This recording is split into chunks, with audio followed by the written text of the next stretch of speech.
onde havia algumas mulheres.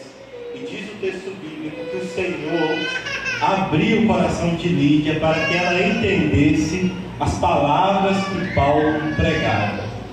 Irmãos, quando eu leio esse texto, isso me motiva a continuar pregando o Evangelho. Saber que o Senhor é soberano, que Ele toca os corações, Ele abre os nossos corações para que a gente possa entender a palavra do Senhor. Não depende da minha capacidade, não depende da minha eloquência, depende principalmente da ação do Senhor. Se o Senhor não fizer, quem pode fazer? Vamos orar ao Senhor, feche os seus olhos. Ó Deus, muito obrigado por essa noite nós estarmos aqui. Obrigado, Senhor, pelos irmãos que aqui estão. Eu peço que, em nome de Jesus, Tu estejas abençoando suas vidas e suas famílias. E nós queremos, ó Pai, colocar diante do Senhor todo esse tempo de adoração, de louvor, também, ó Pai, de testemunho. Pai, eu oro pela vida do Teu servo, Pastor Marcos, que o Senhor continue usando a sua vida poderosamente. Que ele seja boca de Deus neste local. Pai, nós somos gratos a Ti por esses 40 anos de Igreja Batista aqui em Dois Vizinhos. Senhor, o Senhor tem sustentado essa igreja, o Senhor tem suprido as necessidades, o Senhor tem acrescentado aqueles, ó Pai, que são salvos. Ó Pai, eu peço que, em nome de Jesus, que a nossa igreja continue sendo uma igreja fiel ao Senhor, uma igreja biblicamente relevante em nossa cidade. Ó Deus, tenha misericórdia de mim, quanto pastor dessa igreja. Eu reconheço a minha pequenez diante do Senhor. Reconheço que sou falho, reconheço que dependo de Ti. Eu peço, em nome de Jesus, o Teu nome, Pai, seja glorificado nessa noite. Eu oro e Te agradeço. Amém. Convidar o coral aqui à frente, por favor.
Surpreso quanto Deus já fez. Quantas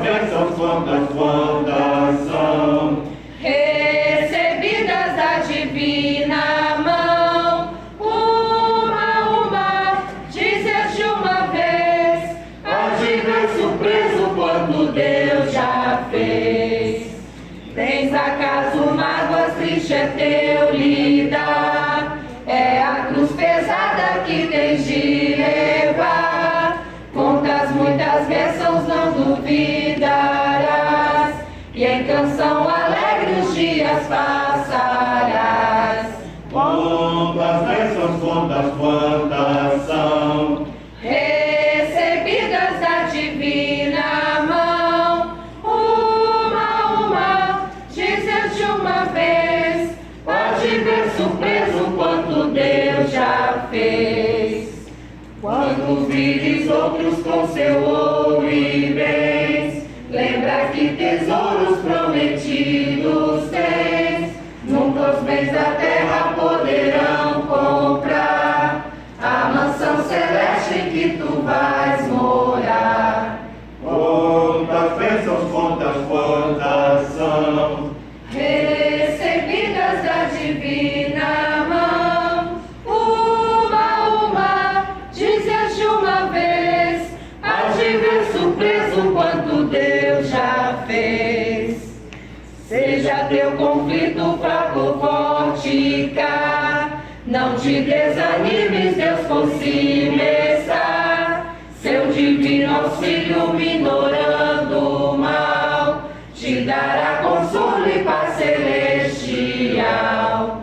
quantas bênçãos, quantas são, Recebidas da divina mão. Uma, dizes de uma vez, há de ver surpreso quanto Deus já fez.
exaltado, Pai. O Teu nome é santo. Nós adoramos o Senhor, Pai. O Senhor vive e reina eternamente. E a Tua igreja te adora, Senhor. Louvado seja o Teu nome. Irmãos, quando cantamos essa canção, você pode adorar o Senhor com o seu dízimo e com a sua oferta. Vamos cantar: venha o Teu reino.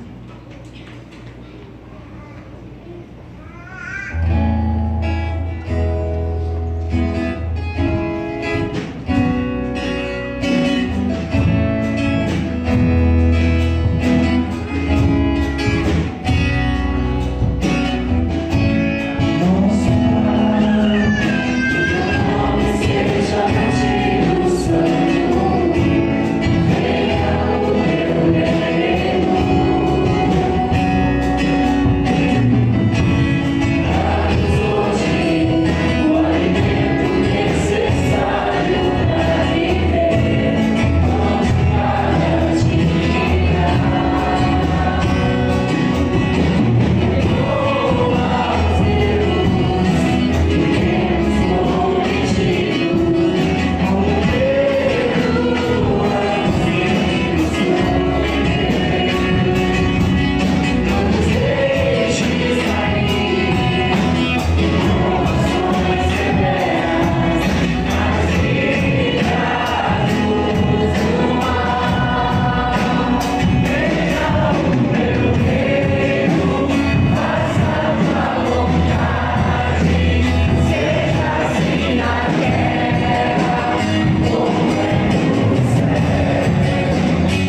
momento o Senhor tem suprido todas as nossas necessidades.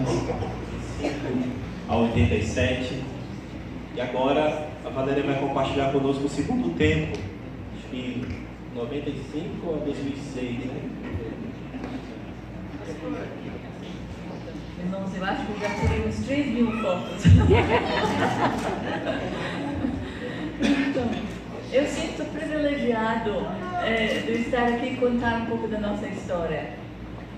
Eu sei que todos vocês têm uma história. Podiam fazer uma fila aqui, né? Porque cada um tem uma caminhada com Jesus. E cada história é importante, né? Mas hoje é o meu privilégio, né? Eu queria voltar a contar um pouco mais da nossa própria vida, né? Porque quando chegamos no Brasil, lá no começo dos 71, 2, fomos mandados pela missão a aprender o sistema das igrejas com um pastor brasileiro do Espírito Santo. Ele cuidava da igreja em Cascavel, que era a única igreja batista em Cascavel na época, e ele tinha 20 congregações. E o coração dele era nessas congregações. Ele ia ao redor, nós tínhamos uma Kombi na época e viajamos por toda parte. O pastor João sempre falava que foi este homem de Deus que fez ele um missionário.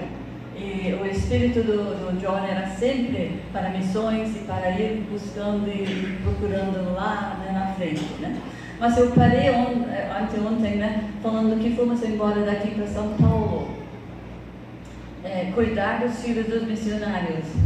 Eu e a Eva, que estava aqui esses dias, né, cuidando da casa e das crianças, e o pastor, além das outras coisas que fazia, levando eles cada dia para a escola, naquele trânsito doido de São Paulo. Né? Cuidar dos seus próprios filhos é uma responsabilidade perante o Senhor. Cuidar dos filhos dos outros é uma responsabilidade perante o Senhor e perante os pais deles. Mas, mais uma vez, nós provamos que Deus é fiel. E até aqui Ele nos ajudou, né? Participamos da Igreja Batista de Ferreira e durante esse tempo recebemos visitas daqui. O pastor Ari e Esther levaram a família lá para nos visitar e uma jovem juntos, né? Então, elas acharam São Paulo muito interessante e uns irmãos paulistas acharam de repente que Paraná e 2 vizinhos também era muito interessante. Né? E o resto é história, né? Mas o resultado deu 2 famílias lindas e abençoadas para Paraná, né? Então, depois desses 3 anos, depois de uns meses de férias missionárias, voltamos para Paraná. Paraná era sempre em nosso coração, né? Pastor João foi convidado a começar o trabalho em Palmas e cuidar da associação. Alugamos um apartamento e distribuímos centenas e centenas de panfletos com convites na cidade, numa festa agrícola que tinha lá, mas não deu resultados, né? Aí o pastor pensou, então tá, vou me dedicar à associação. Nós tínhamos só pouco tempo, uns 18 meses para ficar lá. Mas os panfletos de repente deu resultado. Chegou uma família batista na cidade e quando falaram para a vizinha que eram batistas, ela falou, espere um pouco. Aí ela foi buscar lá na gaveta, achou o panfleto, deu para a irmã, deu o endereço e tudo, e logo chegaram a nos procurar. Então, as mínimas coisas são importantes, né? Não faz mal, às vezes você acha que isso é muito pequeno para Deus, muito pouco, mas Ele usa, né? Então, nós achamos uma casa velha. Porque convidar naquela cidade, eu creio que em qualquer cidade aqui no sul, convidar e falar da Igreja Batista num apartamento não cabe na cabeça das pessoas, né? Então, nós tínhamos que estabelecer uma igreja e achamos uma casa velha, mas bem velha, né? E depois de umas reformas e uns galões de tinta, ficou até bonita. Então, nós começamos a reunir com as poucas pessoas que tinham e, de repente, né, devagarzinho vinha mais. e uma equipe de Jucum veio nos ajudar. E a casa era junto a uma escola, ginásio, né? E aqueles jovens do Jucum eram que nem uma imã para esses jovens, eles estavam com fome, né? Então a casa estava sempre cheia de jovens. E os jucumeiros, né, tem um espírito também de missionário, né? Então eles falaram, pastor, uma igreja batista sem batistério não dá. Então normalmente nós ficamos com um batistério no ar livre, porque cavaram uma lá na frente da igreja. E John lá batizou as meninas, as duas, e mais os irmãos, né? Agora, pense bem, batistério no ar livre, com água fria em Palmas, não é fácil, né? Então, o Jucum era muito útil para nós, né? Apresentaram as dramas na praça e nos bairros, e Deus nos abençoou que depois desse ano e meio que nós tínhamos lá, nós podemos deixar um grupo de 40 pessoas, né, nos cuidados do pastor Marcelo, que veio de Maceió. Ele nunca tinha experimentado temperaturas abaixo de zero. Mas o amor que ele foi recebido foi muito bom lá. E ele continuou com o trabalho, né? Aí sentimos que Deus nos permitiu voltar para a Escócia e cuidar da própria família, né? E não mandar as meninas embora para aprender lá nas escolas, né? E John pegou um pastorado na Igreja Batista na cidade de Preston. Mas 5 anos mais tarde, ele estava de cama com uma gripe muito forte quando veio uma carta da nossa missão. 2 vizinhos estão convidando vocês de volta. O que acham? Aí ele levantou, foi orar, e nós falamos com as meninas, a Joy acho que na época estava na França, a Lorna conosco, né? E falaram, o que? Estão pensando o que? Vão, podem ir, né? Então, em 1996 voltamos. A Lorna veio passar um ano conosco e Joy ficou trabalhando na Edimburgo. A igreja tinha passado por umas tribulações, quase fechou. Mas achamos um pequeno grupo de irmãos fiéis, preciosos, reunindo nos domingos e nas quartas. Neide, a família, né? O José Maria e Quitéria, eu falei com ela hoje lá de Maringá, né? Linda Mir, que morava aqui na cidade e tinha uma palavra de testemunho, um dom de evangelismo que realmente foi maravilhoso. Então, começamos a orar, trabalhar juntos. Foi feita umas reformas aqui no templo, não que nem agora, mas, né? E assim Deus abençoou, a igreja começou a crescer de novo. Os irmãos do passado começaram a congregar novamente conosco e Deus acrescentou as pessoas novas. E até aqui o Senhor nos ajudou. Uma coisa que quero enfatizar é que seja fiel onde você está e com o que você está fazendo. O que você tem na mão, entrega para Deus, né? Eu quero lembrar de 3 irmãos que passaram por aqui por pouco tempo, realmente muito pouco tempo, mas foram usados por Deus, né?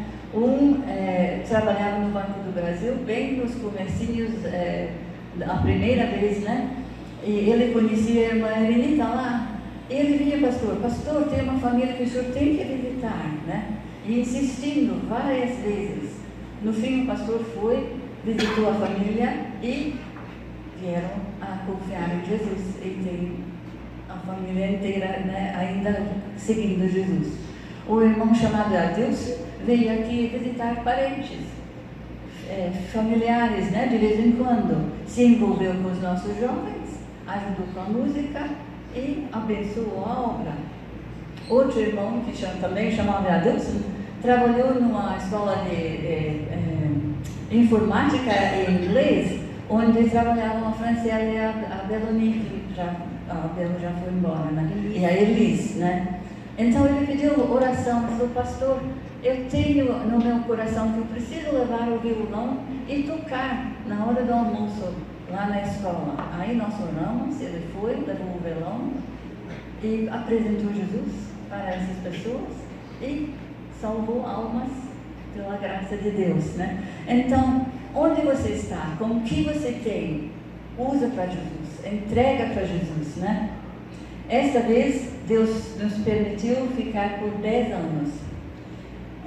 Foram anos de alegrias, de tristezas, mas mais alegrias, né? Quando a gente viu as pessoas vindo e nos ajudando, né? Anos de muitas atividades. Eu vou só mencionar eles, né? Porque falar ia levar a noite toda, né? Cultos de escola dominical, estudos bíblicos na igreja e nas casas, vigílias de oração, reuniões de oração cedo de manhã, com deliciosos cafés depois na casa dos irmãos, né? Retiros de carnaval, lá na escola agrícola e na chácara Quioca, né? Com a ajuda do pastor Cláudio e Luciano, que estavam aqui mais cedo. Batismos com festas, programas de rádio, participação no Guarda-Mirim, equipe de Jucum de novo veio eles para nos ajudar. O pastor acreditava muito em distribuir folhetos. E cada ano ele ia lá no cemitério, no portão, no dia dos finados. Porque naquela hora as pessoas estão pensando, né, do futuro, o que tem, né? Onde está o nosso ente querido, né? Dramas maravilhosas, né? Com Franco, os outros, e a participação de todos, e viagens ao redor da associação. Tudo feito com amor e comunhão juntos. Cada um contribuindo os seus dons e talentos, como estamos vendo nesse fim de semana, né? Cada igreja é a soma dos seus membros. É o corpo de Cristo, onde cada um faz as boas obras que Deus preparou para cada um, né? Tem coisas que só você pode fazer, né? Você pode olhar no talento do irmão e dizer, eu queria ser assim, eu queria cantar, eu queria tocar, eu queria ter esse dom, né? De evangelismo, mas Deus tem dado a você alguma coisa que só você pode fazer, né? E é um mistério, nosso corpo é um mistério, né? E o corpo de Cristo também é. 1 Coríntios 12, 27 diz, vocês são o corpo de Cristo e cada um de vocês individualmente membro desse corpo. Esse fim de semana não podia ter acontecido sem a cooperação de muitos irmãos nesses dias. Eu agradeço a todos que eu vejo trabalhando tão maravilhosamente, né? Mas também, durante todos esses 40 anos, juntou para este dia acontecer, né? Esse aniversário. Outros pastores têm dado seu tempo aqui, nós fomos embora e o pastor Ismael veio, o pastor Luciano, mas como diz o Paulo em 1 Coríntios 3, 6 e 7, que pastor Alex, inclusive leu hoje de manhã, eu plantei, Apolo regou, mas Deus é quem faz crescer, de modo que nem o que planta, nem o que rega são alguma coisa, mas unicamente Deus que efetua o crescimento. Não somente o crescimento numérico, mas o crescimento de cada um em graça, em amor, em maturidade cristã. Eu quero que vocês prestem atenção muito bem no que o pastor Marcos está falando, né? E o fervor do Evangelho. Deus é quem efetua esse crescimento. Confiam nele. Olhem para ele, porque ele é autor e o consumidor da nossa fé. E Neide, na sexta-feira à noite, ela também leu isso, Filipenses 1:3. Agradeço, meu Deus, toda vez que lembro de vocês. Em todas as minhas orações em favor de vocês, sempre oro com alegria, por causa da cooperação que vocês têm dado no Evangelho, desde o primeiro dia até agora. Estou convencido de que aquele que começou a boa obra em vocês vai completá-lo até o dia de Cristo. O versículo que conhecem do pastor em linguagem mais moderna diz, alegrem-se no Senhor. Novamente direi, alegrem-se. Seja a amabilidade de vocês conhecido por todos. Perto está o Senhor. Ele está perto, assim, de nós, Ele está dentro de cada um de nós, mas Ele está perto de voltar também. Não andam ansiosos por coisa alguma, mas em tudo, pela oração e súplicas, com ação de graças. E como estamos dando ação de graças esses dias, né? Apresentem os seus pedidos a Deus. E a paz de Deus, que excede todo entendimento, guardará o coração e a mente de vocês em Cristo Jesus. Alegrem-se sempre, dizem Tessalonicenses. Orem continuamente. Deem graças em todas as circunstâncias, pois esta é a vontade de Deus para vocês em Cristo Jesus. Minha oração sempre para esta igreja é que vocês continuem firmes na fé e que este lugar seja sempre o lugar onde todos que entram nessas portas vão conhecer a graça do Senhor Jesus, o amor de Deus Pai e a comunhão do Espírito Santo, e que Ele seja abençoado e glorificado neste lugar, nesses anos que vêm. Deus te abençoe. Amém.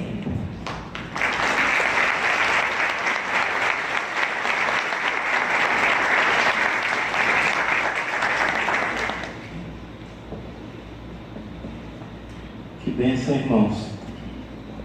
Maravilhoso poder receber a Valéria, que Deus te abençoe. Teve uma tarde, não sei se foi uma tarde ou uma noite, Silvânia, a gente foi lá na casa do Fábio da Silvânia cogitou a ideia, assim, pastor, se a gente trouxesse uns 40 anos a Valéria, será que ela vai aceitar, gente? Então, o Flávio, né? Aí então, eles começaram a estar em contato, a Valéria aceitou e bênção de Deus poder conhecer. É um exemplo para nós e eu peço que o Senhor nos dê força, né, a glorificar o nome dele e honrar pessoas também que foram tão significantes aqui na igreja. Vamos orar pela Valéria? Obrigado, Pai, pela vida da Valéria. Obrigado, Senhor, pelo tempo que ela passou aqui servindo ao Senhor. Ó Deus, abençoe também a Lora e o Joy que estão conosco. Que o Senhor ainda esteja abençoando os seus vidas durante todo esse tempo, Pai. Muito obrigado por suas palavras. Obrigado, Senhor, porque realmente ela, junto com o pastor John, a família, denunciaram, Deus, sua vida para servir ao Senhor aqui conosco. Eu peço que, em nome de Jesus, o Senhor nos faça, Deus, uma igreja assim, missionária, que ama o Senhor, que renuncia, Deus, a vida em prol do teu reino. Nós te louvamos em nome de Jesus. Amém. Irmãos, na terça-feira a Valéria terá um encontro então com as mulheres, jovens, crianças, né?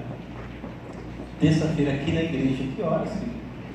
3 horas da tarde. Nós estamos aproveitando esse momento para a Valéria então ter um momento, uma palavra com as mulheres na terça, às 3 horas da tarde. Então, todas, né, que estão aqui estão convocadas para ouvir mais assim, do que o Senhor tem a compartilhar com as irmãs, tá bom?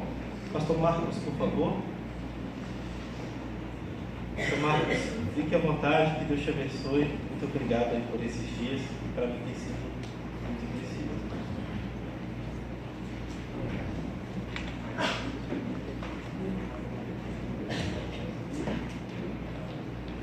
Boa noite, irmãos.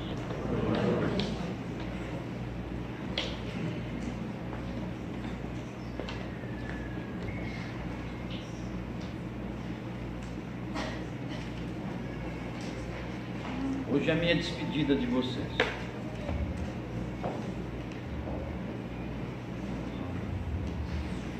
Amanhã cedinho eu já vou embora para Atibaia, minha cidade, que fica a mais ou menos 55 quilômetros de São Paulo.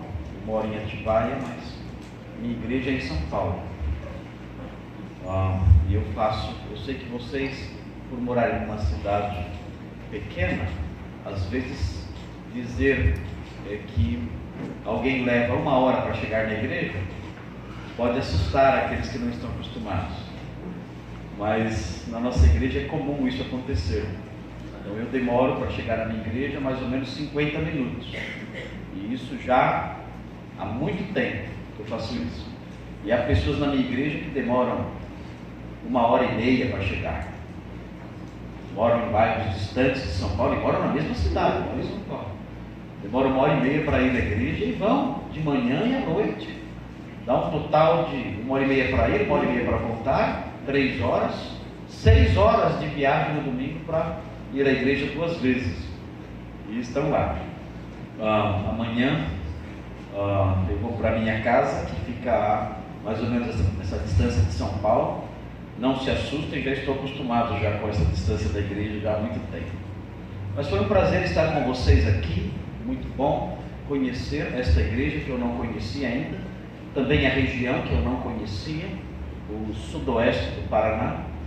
A minha história de vida cristã, a história da minha família, a história de vida cristã da minha família, começou no Paraná, no norte do Paraná, quando os meus avós foram evangelizados por missionários estrangeiros, não sei se ingleses ou americanos, mas chegaram aqui na cidade de 1º de Maio, no norte do Paraná, uma cidade pequena, e meu avô era lavrador, minha avó católica, muito convicta, e esses missionários evangelizaram os meus avós, e eles abraçaram o evangelho com um vigor simplesmente indescritível, com um zelo e um amor pelo evangelho que eu nunca vi igual, e se dedicaram a vida toda trabalhando na igreja. Meu avô não tinha chamado para o ministério pastoral, mas era um diácono, e a minha avó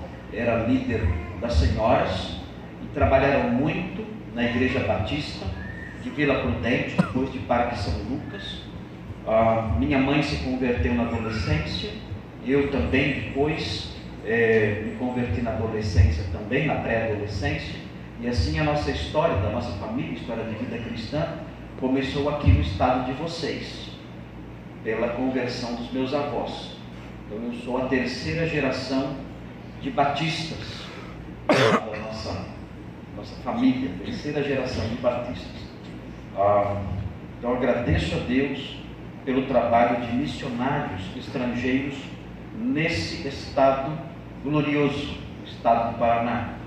Louvo a Deus pela disposição do pastor John e da irmã Valerie, que Valéria ou Valerie? Valéria é aqui, né? E o pastor João e a irmã Valéria, que vieram aqui porque foram movidos pelos mesmos sentimentos que esses missionários que evangelizaram meus avós chegaram aqui, numa época em que era difícil, e abriram mão de seus países, do conforto de seus países, e vieram para uma região inóspita para eles, trabalhar entre lavradores. Eu vejo fotos dos meus avós em igrejas de pau, igrejas de tábuas, e eles sendo batizados em rios, em meio a florestas. E esses missionários admiráveis, realizando o seu trabalho ali e evangelizando pessoas e transformando gerações. Eu não estaria aqui hoje, nesta igreja, sendo ministro do Evangelho da Palavra, não fosse a atuação de homens e mulheres que deixaram seus países e pregaram aqui nesse estado, em cidades pequenas, em povoados esquecidos, uma cidade que eu mencionei de 1º de Maio, e alcançaram homens simples que influenciaram a nossa história. Então, cada vez que eu ouço a irmã Valéria falando aqui à frente, as diversas vezes que ela falou aqui, as 2 vezes que ela falou aqui, eu me lembro dessa história dos missionários estrangeiros que vieram para esse estado, trabalharam aqui, e muitos deles talvez tenham ido embora, dizendo: fiz tanta coisa, acho que não tive grandes resultados. Mas eles não sabem quanto a semente que plantaram se perpetuou ao longo das décadas, transformando milhares e milhares de ao longo desses anos todos. Eles apenas iniciaram, eles apenas plantaram. E Deus abençoou a colheita. E essa colheita não terminou até hoje. Até hoje essa colheita persiste. E só Deus sabe quantos frutos ainda serão colhidos dela. Eu agradeço a Deus pelo testemunho que ouvimos dessa nossa preciosa irmã. Meus queridos irmãos, antes de ir embora, eu quero falar para vocês de uma igreja fortalecida, porque vocês estão completando 40 anos e esta igreja deve ser uma igreja forte. É um grande desafio. Qual é o terceiro desafio da igreja moderna? É um desafio que se iguala ao desafio de igrejas antigas. E o desafio, um dos grandes desafios da igreja moderna, semelhante aos desafios das igrejas antigas, é ser uma igreja forte. E quando nós falamos de uma igreja forte, o que vem à mente dos crentes de hoje? Bem, o que vem à mente dos crentes de hoje, quando nós falamos de uma igreja forte, é uma igreja com milhares de membros, com um grupo de louvor simplesmente extraordinário, com profissionais da música tocando com grandes habilidades, com efeitos especiais nos seus salões, com muita tecnologia, muito dinheiro e muito impacto sobre toda a sociedade, em todos os campos, inclusive no campo político. Pensam que uma igreja forte é isso, mas quando nós olhamos o ensino do apóstolo Paulo, Novo Testamento, suas cartas, nós vemos um outro conceito de igrejas fortes. Quando nós vemos o apóstolo Paulo falando sobre fortalecimento, nós nos deparamos com ideias diferentes. E eu quero compartilhar isso com vocês. Eu quero que vocês me acompanhem. Eu quero expor aos irmãos. E eu quero, expondo esses versículos aos irmãos, mostrar o que é uma igreja forte, integrada por membros fortes. Cada membro dessa igreja, como a irmã Valéria disse há pouco, é um componente da noiva de Cristo, do corpo de Cristo. A soma de todos os membros compõe a igreja, como ela bem falou. A soma de todos os membros compõe a igreja, de forma que, se os membros todos forem fortes, a igreja será forte. Mas nós temos que descobrir o que é, à luz da Bíblia, à luz da palavra, o que é um crente forte, que compõe uma igreja forte. Nós não podemos seguir as nossas intuições. Nós não podemos seguir aquilo que nós achamos, aquilo que nós acreditamos com base em nossas inclinações pessoais. Nós temos que deixar que a palavra de Deus molde o nosso pensamento. Se tínhamos um conceito específico de igreja forte, esse conceito deve ser revisto. Temos que colocar esse conceito sob as lentes da Sagrada Escritura e avaliarmos se esse conceito é correto. E se não for correto, temos que abandoná-lo e ajustar o nosso modo de pensar àquilo que a Bíblia diz. O texto de Efésios 3, 14 a 19 é um texto que mostra o apóstolo Paulo em oração. E enquanto ele ora, ele expressa nas suas palavras de súplica, ele expressa o que é uma igreja forte. Os irmãos vão observar aí no versículo 14, o apóstolo Paulo dizendo o seguinte: por esta causa. Ele começa o texto dizendo por esta causa. E nós então, diante de uma expressão como essa, a primeira coisa que deve vir à nossa mente é a seguinte: que causa é esta? Porque ele fala por esta causa. E os irmãos não vão encontrar a resposta disso no versículo 13. Por quê? Porque o apóstolo Paulo, ele começou a falar por esta causa no versículo 1, no primeiro versículo do capítulo, e saiu fora do assunto. Ele começou a falar por esta causa e saiu do assunto. Isso confunde os leitores. o apóstolo Paulo, como dizem os jovens, fez uma breve viagem. Ele viajou saindo do assunto. Ele fez o que nós chamamos de uma digressão. O que é uma digressão? É um desvio do assunto. Ele começa a falar, ele diz no versículo 1, ele diz: por esta causa eu, Paulo, sou prisioneiro de Cristo Jesus por amor de vós gentios. E aí ele diz: se é que tendes ouvido, e começa a sua digressão. E não termina o pensamento relacionado à expressão por esta causa. E ele continua a sua digressão até o versículo 13. Então ele lembra que ele começou a falar por esta causa.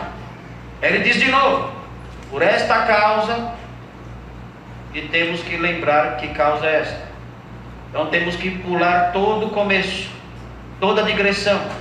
E nós chegamos nestas causas só no capítulo 2. É o capítulo 2 que tem as causas. O capítulo 3 não tem. O capítulo 3 não tem porque ele saiu do assunto, fez a digressão, como diziam os jovens, viajou. É assim que os jovens falam? Viajou um pouquinho, no bom sentido. Literariamente, ele viajou. Mas as causas que ele menciona, as causas que ele tem em mente no versículo 14 estão no capítulo 2. E o que ele diz no capítulo 2? Ele diz que pela graça nós somos salvos mediante a fé. Ele diz isso. Ele fala que nós estávamos mortos dos nossos delitos e pecados, mas nós cremos um dia e pela graça fomos salvos. Ele fala também que nós estávamos separados da comunidade, da família de Deus. Nós éramos estranhos às alianças da promessa, mas nós que estávamos longe, o Senhor nos aproximou, fazendo com que houvesse a paz entre judeus e gentios, e criando um novo homem, o homem salvo, o homem que pertence à igreja, à comunidade da fé. Essas coisas ele diz no capítulo 2, ele fala que nós estávamos mortos em delitos e pecados, mas ele nos deu vida. Nós cremos no Evangelho, cremos em Jesus Cristo e fomos salvos pela graça. Ele preparou boas obras para que nós as praticássemos. Ele mostra tudo isso.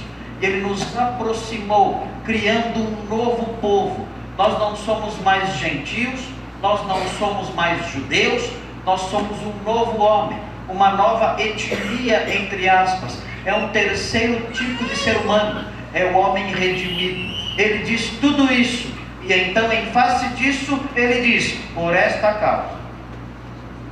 Por esta causa, e prossegue o pensamento. E o que ele diz depois do por esta causa? Veja: por esta causa me ponho de joelhos. Diante disso, do fato de vocês serem Igreja Batista em Dois Vizinhos, pelo fato de vocês serem pessoas que estavam mortas, mas receberam vida, pelo fato de vocês serem pessoas que um dia ouviram o Evangelho e creram e foram salvos mediante a fé, por esta causa, pelo fato do Senhor ter preparado boas obras e capacitado vocês a andarem nelas, pelo fato de vocês pertencerem agora a uma nova raça, um novo tipo de ser humano, a uma nova classe de homens, por esta causa, olhando para vocês e vendo tudo isso, eu me ponho de joelhos. É uma atitude de reverência, humildade e submissão. E o apóstolo Paulo então agora, com estas coisas em sua mente, ele se põe de joelhos e vai orar. E vejam o que ele diz na sequência. A oração ainda não começou. Ele diz: de quem toma o nome toda a família, tanto no céu como sobre a terra. O que significa isso? Significa, esse texto aponta para a grandeza de Deus, porque ele fala que toda a família no céu e na terra toma o nome ou recebe o nome. O verbo significa receber o nome, recebe o nome de Deus. Por quê? Isso significa que tanto os anjos quanto os seres humanos, todos eles, sem exceção, recebem a sua existência de Deus.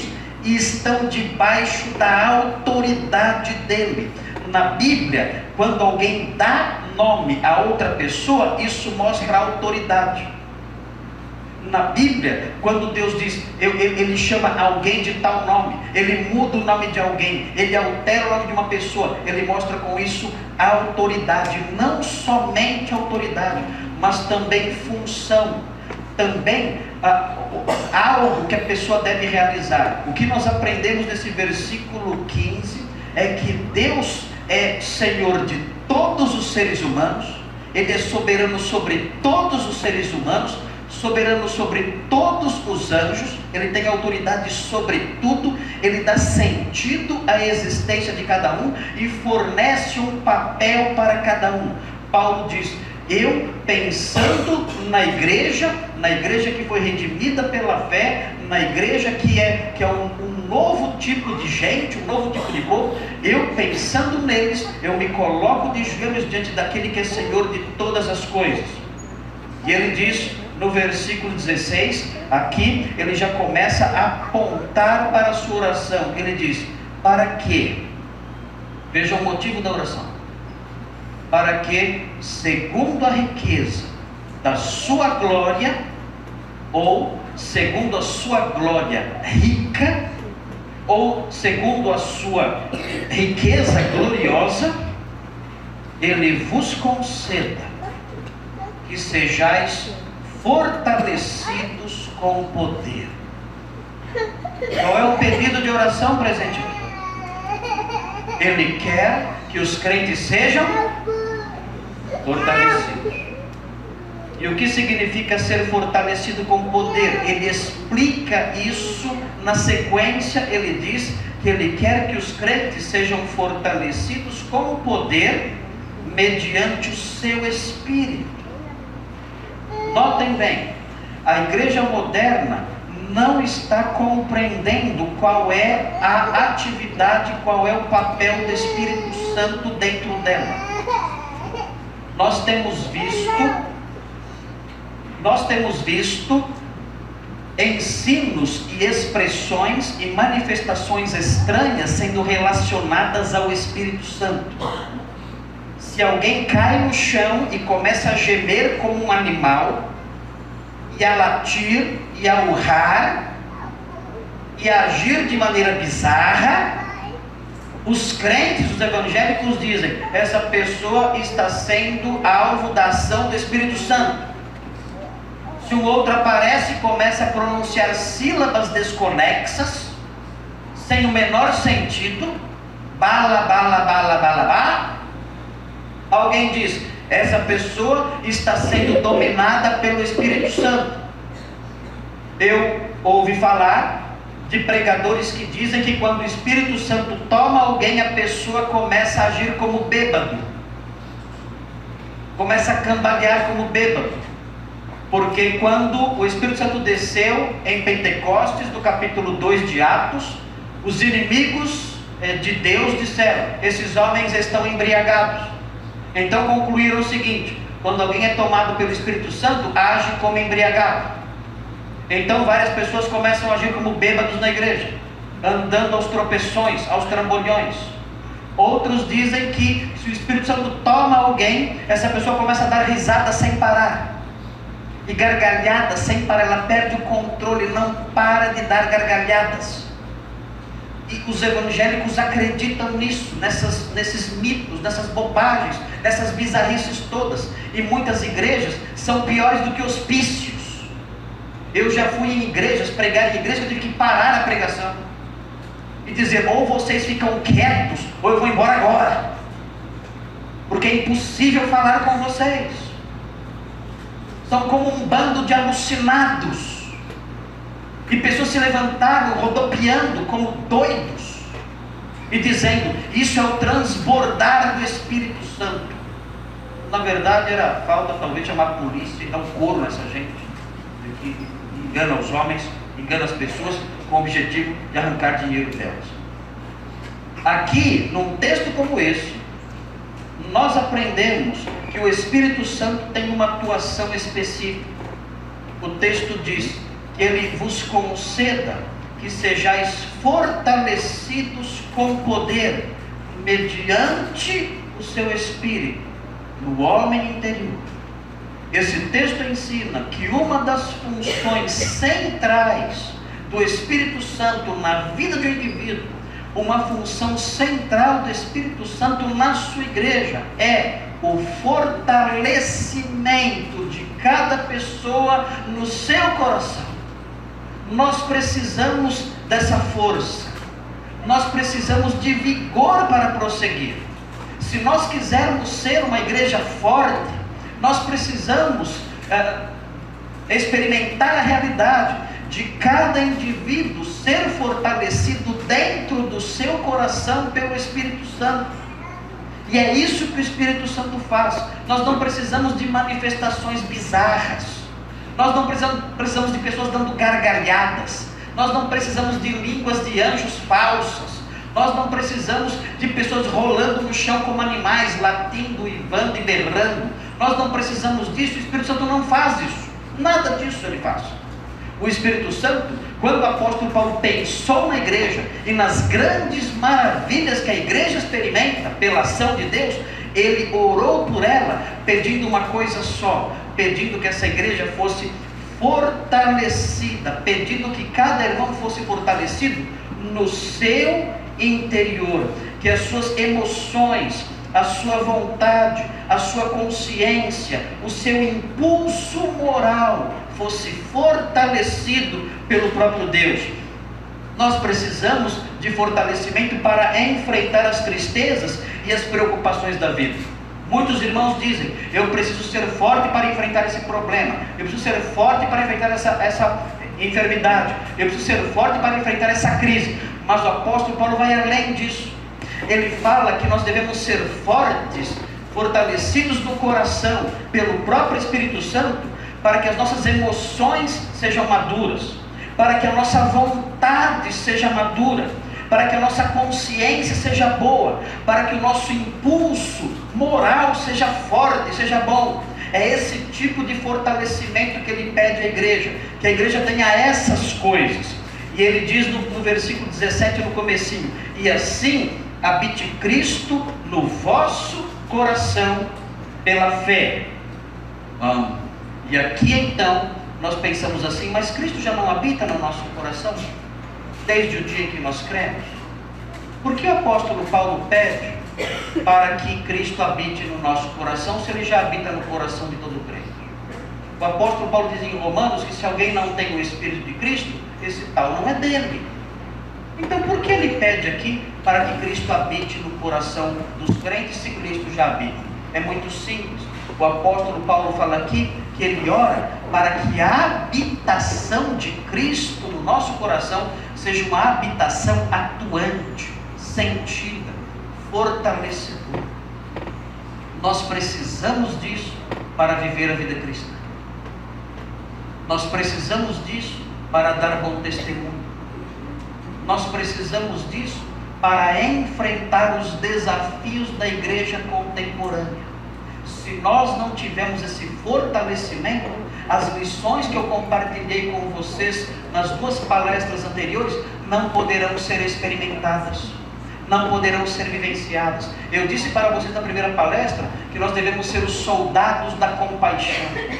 Nós não poderemos ser os soldados da compaixão se o Espírito Santo não nos fortalecer. Eu disse hoje, no estudo que eu dei, nós ficamos aqui um longo tempo no estudo pela manhã, e eu disse hoje que nós temos que fazer frente de forma corajosa, ainda que sendo pacientes e serenos, e ainda que tenhamos que ser brandos nas nossas abordagens, nós temos que enfrentar seitas terríveis, falsos mestres, pessoas dissimuladas, doutrinas que parecem santas e atraentes. Nós temos que encarar esses desafios e temos que com firmeza dizer não. Nós não aceitamos isso, nós rejeitamos isso. Essas coisas parecem piedosas, mas são mentirosas. Vocês quando se abstêm de alimentos, vocês quando guardam certos dias, vocês quando praticam certos rituais, parecem piedosos, mas nós aprendemos na palavra que são doutrinas de demônios, e nós rejeitamos isso. Para termos essa postura, é necessário que tenhamos força interior, Que o Espírito Santo nos fortaleça no homem interior, para que vivamos a vida cristã com esse tipo de qualidade, sendo soldados verdadeiros, sendo soldados que fazem frente a esses falsos mestres e os afastam, e os removem, e neutralizam o seu poder de persuasão. O apóstolo Paulo pede isso então aos crentes. Ele diz: eu suplico, eu me coloco de joelhos diante do Pai, sabendo que vocês foram salvos mediante a fé, sabendo que vocês estavam mortos, mas foram vivificados, sabendo que vocês são parte de uma nova comunidade, a igreja do Deus vivo. Eu suplico que Deus, segundo a sua riqueza gloriosa, fortaleça vocês, dentro de vocês, que a habitação de Cristo em vocês seja eficaz e fortalecedora, e dê a vocês vigor interior para viver um cristianismo autêntico, saudável e impactante. A igreja moderna precisa de crentes assim.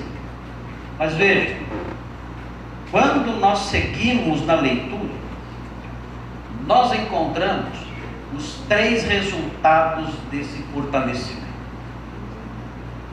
E são resultados que nós não esperamos encontrar. Os irmãos verão os resultados aqui, e não são resultados que nós esperamos encontrar. Quando nós falamos de fortalecimento, ou do resultado de fortalecimento, outras ideias vêm à nossa mente. Mas o texto aqui nos surpreende, mostrando o que vai acontecer se nós formos fortalecidos pelo Espírito Santo no nosso interior. O que vai acontecer com cada crente aqui, com cada membro desta igreja, se isso acontecer em sua vida particular. Veja, são 3 resultados que aparecem aqui. Os irmãos poderão vê-los claramente no texto, mas eu quero conduzi-los nisso para que os irmãos vejam com mais facilidade. O primeiro resultado do fortalecimento de que Paulo fala, que não é o fortalecimento em termos de crescimento numérico, poder financeiro, impacto político, nada disso. É a atuação vivificante do Espírito Santo dentro da pessoa. Qual será o resultado disso em cada crente?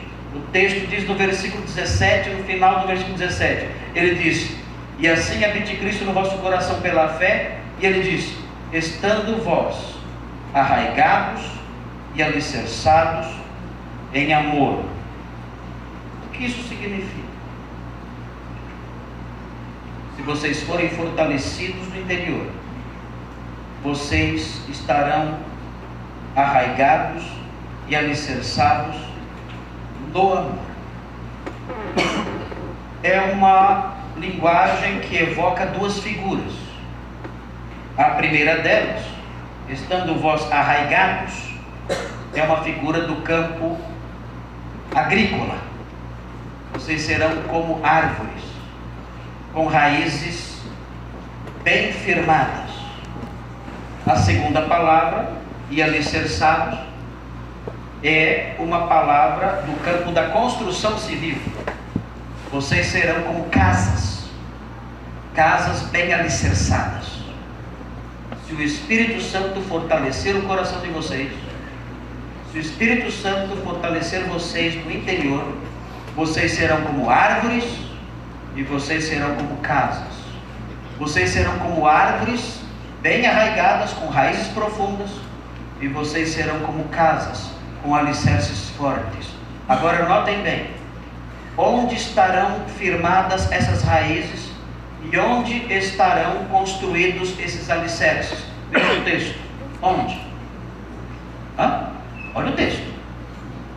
O texto diz que nós estaremos enraizados e nós estaremos alicerçados no amor. Veja, o texto aqui não está falando do amor mútuo, do amor entre nós. Não é disso que o texto está falando. Aliás, Essa passagem toda não fala sobre o amor dos crentes entre si. Essa passagem fala sobre o amor de Deus por nós. Ele diz assim: se vocês forem fortalecidos dentro de vocês, vocês terão uma base sólida para a vida de vocês. Vocês terão raízes e terão um alicerce inamovível e inabalável, porque o terreno sobre o qual a vida de vocês será construída é o amor de Deus. Nós precisamos de uma base sólida na vida.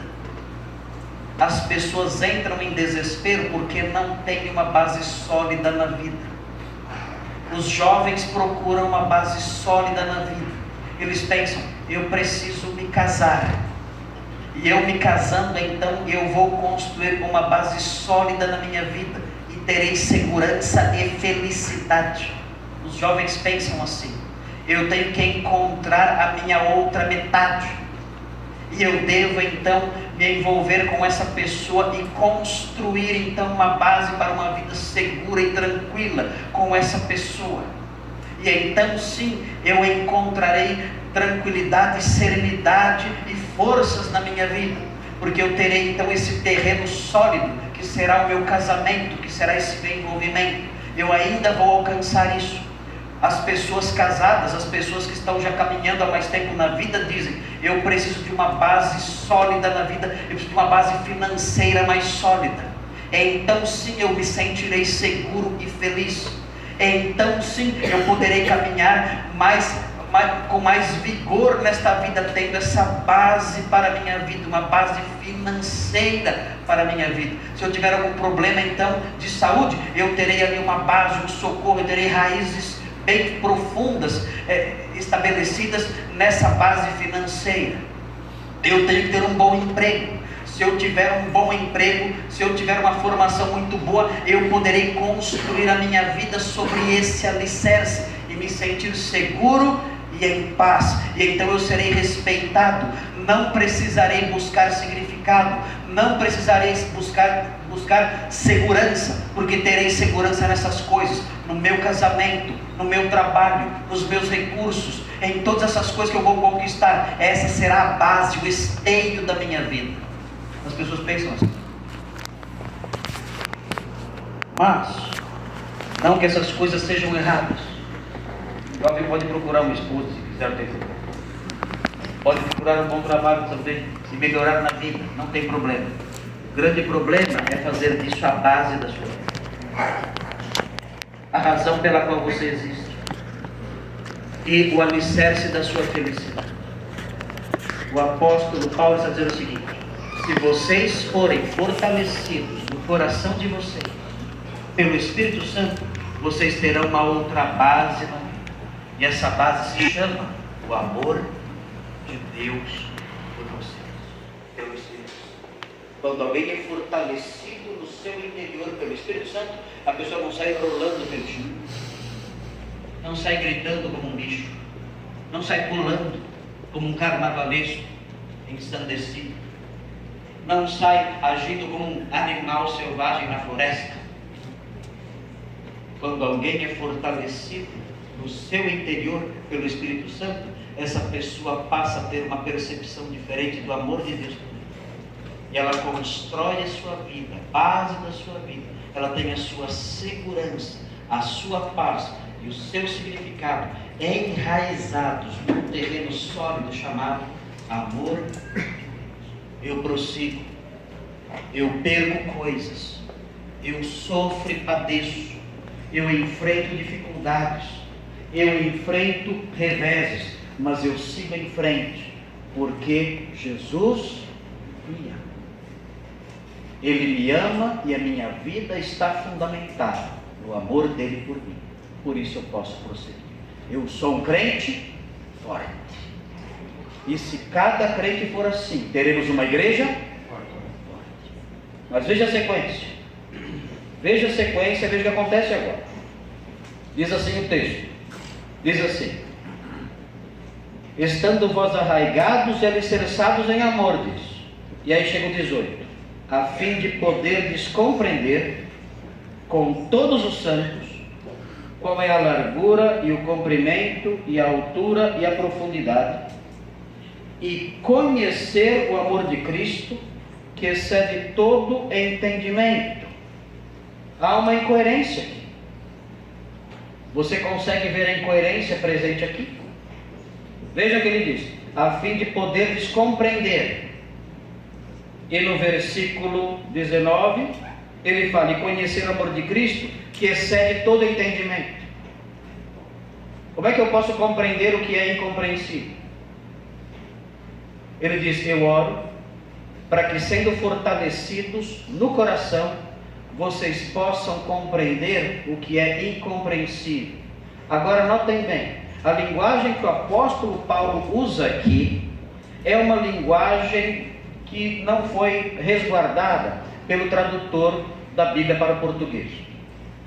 A ideia presente aqui é que o Espírito Santo habitando em nós, nós recebamos força para conquistar algo.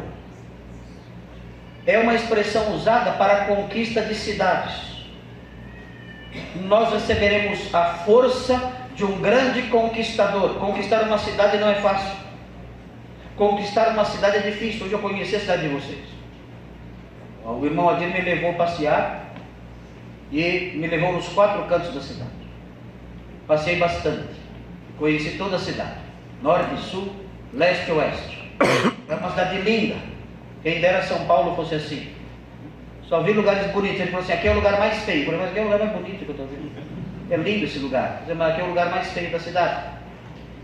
E mesmo o lugar mais feio é lindo, é bonito. As casas, as ruas, tudo é bonito aqui. Quem dera São Paulo fosse assim. São Paulo é horrível. Eu saio da rua, só vejo coisa feia em São Paulo. Alguns lugares são bonitos, outros são horríveis. Às vezes o feio e o bonito se mesclam lá. Aqui não, aqui tudo é bonito, é lindo. Estou de parabéns pela cidade de vocês, cidade maravilhosa. Mas imaginem se alguém quisesse tomar essa cidade. Eu quero conquistar a cidade de 2 vizinhos. A cidade é pequena, é bonita, mas é pequena.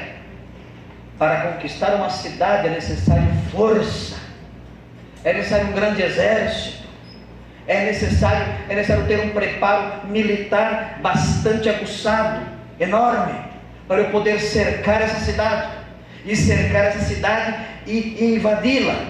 Na antiguidade era necessário derrubar muralhas, quebrar as muralhas e invadir a cidade ali, debaixo de flechas e de ataques terríveis. Era necessário muita força para conquistar uma cidade. O apóstolo Paulo usa essa linguagem que ele diz: eu quero que vocês tenham uma força gigantesca, uma força capaz de conquistar uma cidade.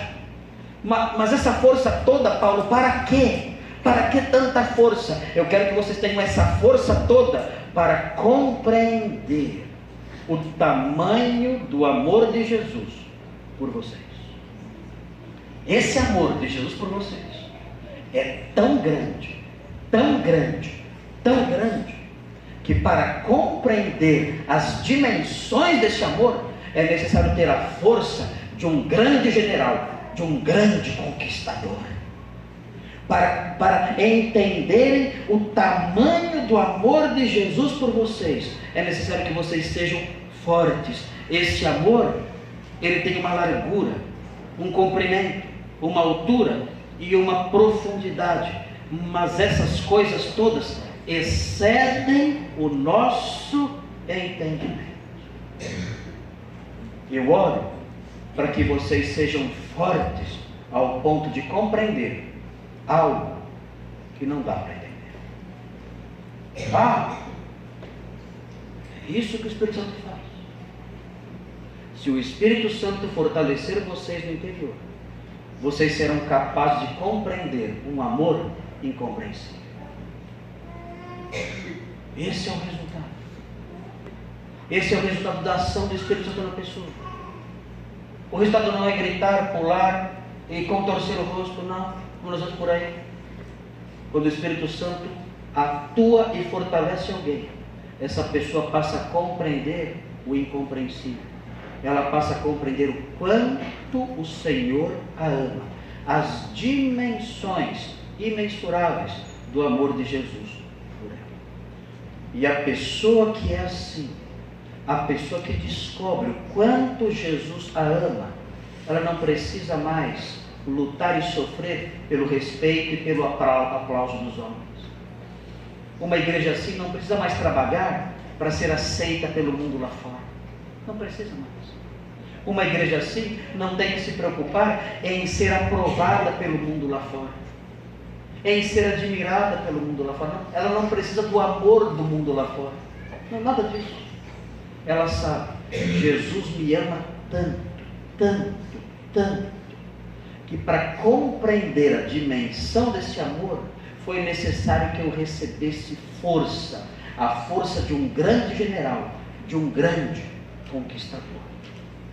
O Senhor fortaleceu o meu coração, e por causa disso, eu construí a minha vida sobre uma base, e essa base é o amor de Deus por mim. O Senhor fortaleceu o meu coração, e como resultado, eu compreendi o quanto Ele me ama.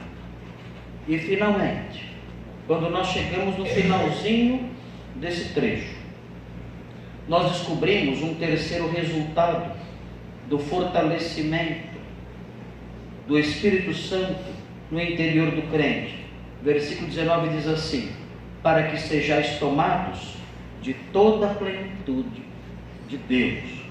Qual é o sentido disso? Se vocês forem fortalecidos no interior pelo Espírito Santo, a força da vida que há em Deus vai dominar vocês. Notem, vocês terão um novo alicerce para a vida. Esse alicerce é o amor de Deus.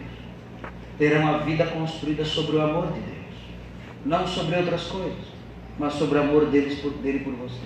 Em segundo lugar, terão uma compreensão de algo que ninguém entende. Entenderão o quanto Jesus ama vocês, e isso vai encher o coração de vocês de satisfação e de segurança. Jesus ama vocês profundamente, e vocês terão a compreensão disso. E se vocês forem fortalecidos no interior também pelo Espírito Santo, vocês serão tomados da energia que Deus dá, do vigor que Deus dá. Vocês serão tomados de toda a plenitude de Deus. E quando isso acontecer, quando eu for tomado de toda a plenitude de Deus, como é que eu vou viver? O capítulo 4, versículo 1 mostra. Ele diz: rogo-vos, pois eu, o prisioneiro do Senhor, que andeis de modo digno da vocação a que fostes chamados. Como é que eu posso andar de modo digno da vocação com que eu fui chamado? Através da força que Deus dá. E como Deus dá essa força para eu viver dessa forma, de acordo com a vocação com que eu fui chamado? Ele faz isso por meio do Espírito Santo, atuando no nosso interior. Qual é então a igreja forte? Como é a igreja forte? Ela tem grandes prédios? Talvez. Ela tem grandes entradas financeiras? Talvez às vezes, mas não necessariamente. Ela tem um coro maravilhoso, enorme, só de profissionais? Talvez, não necessariamente. Ela tem grandes aquisições, ela tem grandes impactos políticos, ela tem programas de televisão? Talvez, mas não necessariamente. A igreja forte é a igreja que foi fortalecida, em que cada crente foi fortalecido dentro dele pelo Espírito Santo. E cada um desses crentes passou a construir a sua vida, arraigar a sua vida, edificar a sua vida sobre o amor de Deus. Não buscam mais um alicerce que passará. Não buscam mais uma base para a vida que vai desaparecer depressa. Não. Mas constroem a vida sobre o amor dele. Ele é a base. Esse amor é a base da vida desses crentes. Em segundo lugar, esses crentes têm uma compreensão de quanto Jesus os ama. E para ter essa compreensão, eles tiveram que ser fortalecidos porque é uma compreensão de algo incompreensível. Eles passam a compreender o quanto Jesus os ama e querem servi-lo de todo o coração. E mais, eles recebem de toda a plenitude de Deus. E recebendo toda a plenitude de Deus, eles têm vigor para viver de conformidade com aquilo para o que foram chamados. Essa é a igreja forte. Ela pode ter 20 pessoas. Ela pode se reunir num barraco de madeira. Ela pode ter pouquinha gente, poucas entradas financeiras. Mas Deus olha para ela e diz: essa igreja é uma igreja forte. São pessoas alicerçadas no meu amor, que entendem o quanto eu as amo e que são capacitadas por mim para viver de acordo com a vocação que tem. Paulo orava por isso. Paulo se punha de joelhos por isso. Ele não orava para que a igreja comprasse mais um terreno, ainda que isso fosse correto, não teria problema nenhum, mas não era essa a sua oração. Ele não orava para que a igreja construísse um prédio de 20 andares. Não era por isso que ele orava. Ele orava para que essas coisas acontecessem. E aí vocês podem dizer: isso é bem difícil. Uma igreja assim é muito difícil. Uma igreja em que os irmãos tenham a vida assim, construída sobre o amor de Deus e não sobre outras coisas. Uma igreja em que os irmãos tenham percepção do tamanho do amor de Jesus por eles. E uma igreja em que cada um é capacitado a viver de acordo com a vocação com que foram chamados. Isso é simplesmente o sonho de qualquer pastor. Isso é impossível. Eu nunca vi uma igreja assim. Ok. Mas veja o que diz o versículo 20. Leia aí. Veja o que diz o versículo 20.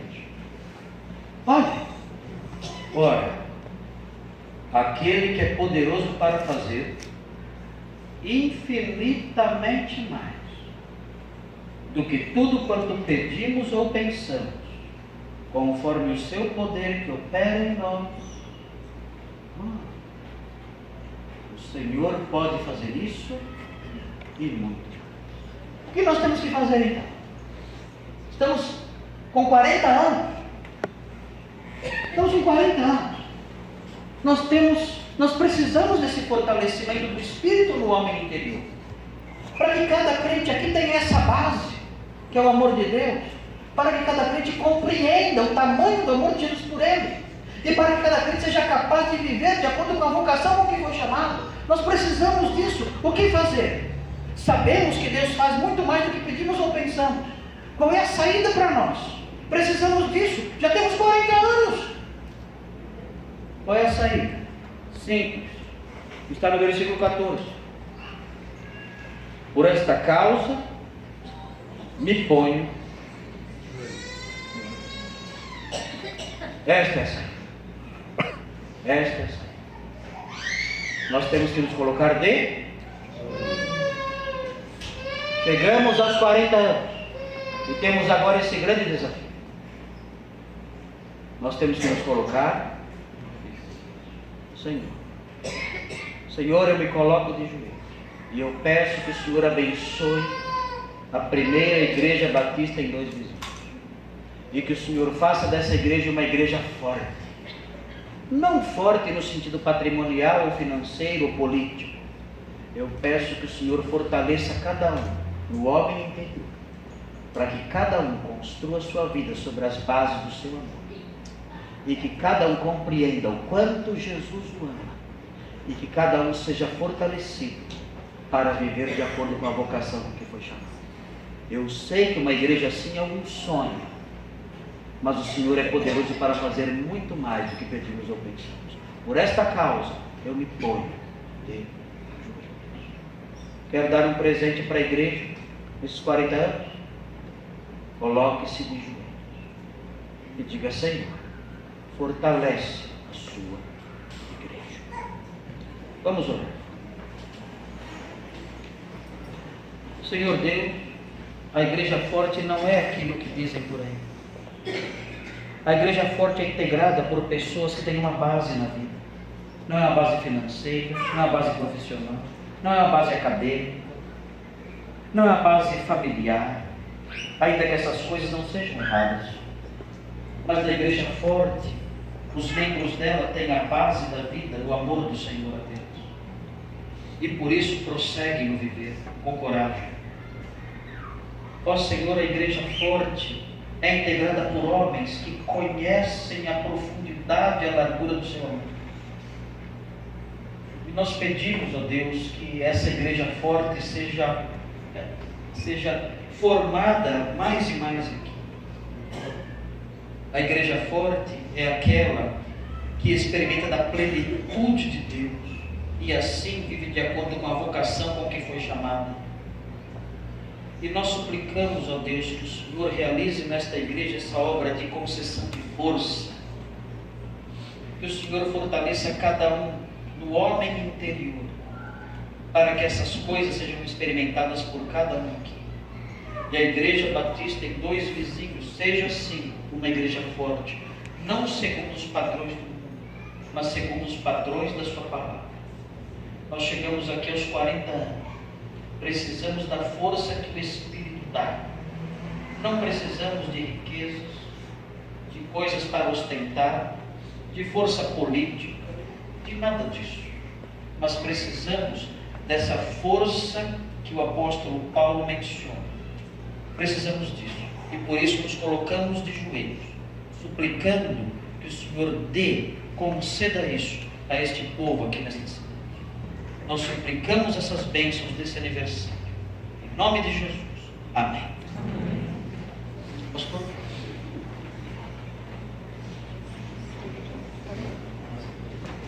Ah, sim. Obrigado, pastor.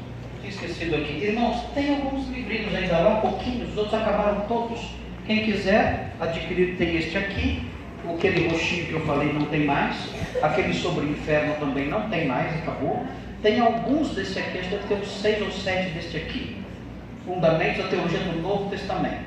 É um livro que fala sobre os mistérios que trata o Novo Testamento. E depois, se você quiser tirar uma foto com o pastor Marcos, com a Valéria, né? Aproveite então, depois desse culto. Vamos orar, irmão? Você pode ficar de pé, por favor.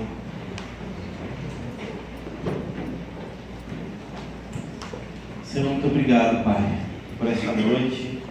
Obrigado por essa palavra. E nós pedimos que o Senhor nos fortaleça, Pai, em amor. Ó Deus, que realmente essa palavra diz que em nossos corações, Pai.